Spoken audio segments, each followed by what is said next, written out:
আজ বিকেল ৫টায় সুপ্রিম কোর্টের দেওয়া ডেডলাইন শেষ। ৫ দফা দাবিতে কর্মবিরতি জারি জুনিয়র চিকিৎসকদের। তার মধ্যে মূল দাবি দোষীদের বিচার, কলকাতার পুলিশ কমিশনার বিনীত গোয়েলের পদত্যাগ, সঙ্গে রাজ্যের স্বাস্থ্য আধিকারিকদেরও পদত্যাগ। স্বাস্থ্য ভবনের সামনে অবস্থান বিক্ষোভ অব্যাহত। জেলায় জেলায় হাসপাতালেও জারি কর্মবিরতি। সূত্রের খবর, নবান্নে বৈঠকে ডাক্তারদের আন্দোলন নিয়ে মন্ত্রীদের মুখ খুলতে বারণ করেন মুখ্যমন্ত্রী। একদিকে নির্যাতিতা পড়ুয়া চিকিৎসকের বিচার প্রক্রিয়া চলছে সুপ্রিম কোর্টে, আর এরই মধ্যে আর্থিক দুর্নীতিতে অভিযুক্ত আরজি করের প্রাক্তন অধ্যক্ষ সন্দীপ ঘোষকে আজ আলিপুর আদালত তোলা হয়। 23শে সেপ্টেম্বর পর্যন্ত তাকে জেল হেফাজতের নির্দেশ দেওয়া হয়েছে। আদালতের কাজ শেষ হলে সন্দীপকে ঘিরে বিক্ষোভ দেখান আইনজীবীরা। চোর স্লোগান ওঠে, মারমার ধ্বনিও শোনা যায়। আদালত থেকে সন্দীপকে বের করতে চরম সমস্যায় পড়ে পুলিশ। আরজি করে পড়ুয়া চিকিৎসকের মৃত্যু এবং আর্থিক দুর্নীতির বিচার প্রক্রিয়ার মধ্যেই জুনিয়র ডাক্তারদের আন্দোলনে কিছুটা হলেও ব্যাকফুটে রাজ্যের স্বাস্থ্য পরিষেবা। কিভাবে কাটবে জট, কিভাবে মিলবে সমাধান, সেদিকে আমরা নজর রাখবো। এবং আমরা নজর রাখবো জহর সরকার, যিনি রাজ্যসভার সাংসদ পদ থেকে ইস্তফার সিদ্ধান্ত নিয়েছেন। তিনি প্রথমবার বাংলা টেলিভিশনে লাইভ জয়েন করবেন আর কিছুক্ষণের মধ্যেই। তবে শুরুতে চোখ রাখবো প্রতিবেদনে।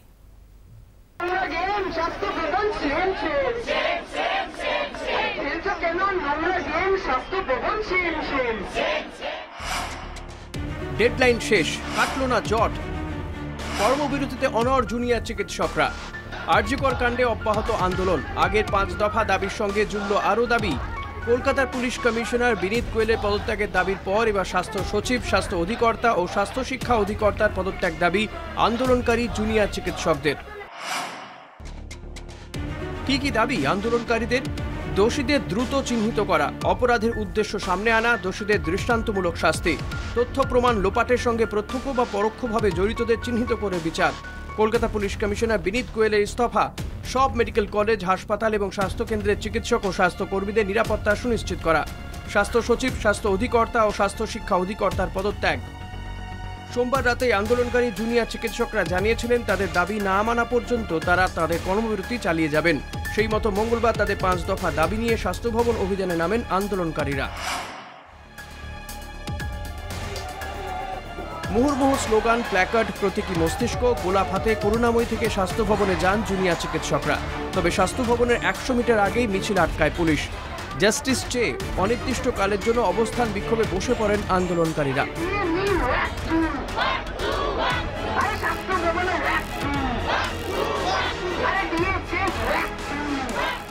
আমাদের 5টা দাবি রয়েছে, সেই দাবিগুলো খুব সুস্পষ্ট। সেই দাবিগুলো পূরণ না হওয়া পর্যন্ত আমাদের লড়াইটা চলবে। সুপ্রিম কোর্টের যে রায়, সেই রায় আমরা হতাশ।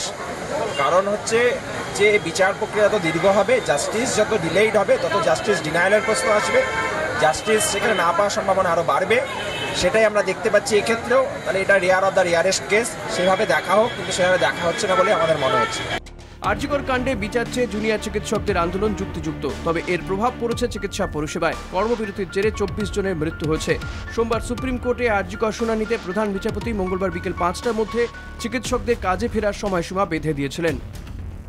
We also direct that in the event that the doctors report for duty within a period of on or before 5 p.m. tomorrow, no adverse action, no adverse disciplinary action shall be adopted by the state of West Bengal. Junior চিকিৎসকদের কাজে ফেরার আর্জি জানিয়েছিলেন মুখ্যমন্ত্রী মমতা বন্দ্যোপাধ্যায়। আমিও ওই meeting থেকে request করব, দয়া করে আপনারা কাজে যোগদান করুন। যদি মনে করেন আপনাদের কিছু বলার আছে, ইউ আর অলওয়েজ ওয়েলকাম। আপনারা 5 জন 10 জনের একটা টিম নিয়ে আসুন, আমি কথা বলতে পারি।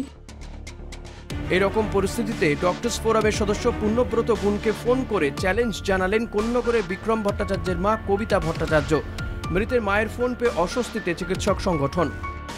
আপনি মিথ্যা কথা তো বলছে, আপনি তো মিথ্যা কথা বলছেনই, প্লাস আমি একজন সন্তানকে হারিয়েছি, আমাকেও আপনি মিথ্যাবাদী বানাচ্ছেন। শুধু কলকাতা নয়, জেলায় জেলায়ও অব্যাহত কর্মবিরতি। আরজি করের বিচারের দাবিতে সুপ্রিম নির্দেশকে উপেক্ষা করেই কর্মবিরতিতে অনড় জুনিয়র চিকিৎসকরা। তমলুক মেডিকেল কলেজ থেকে Bankura medical college, we want justice স্লোগানে জারি আন্দোলন।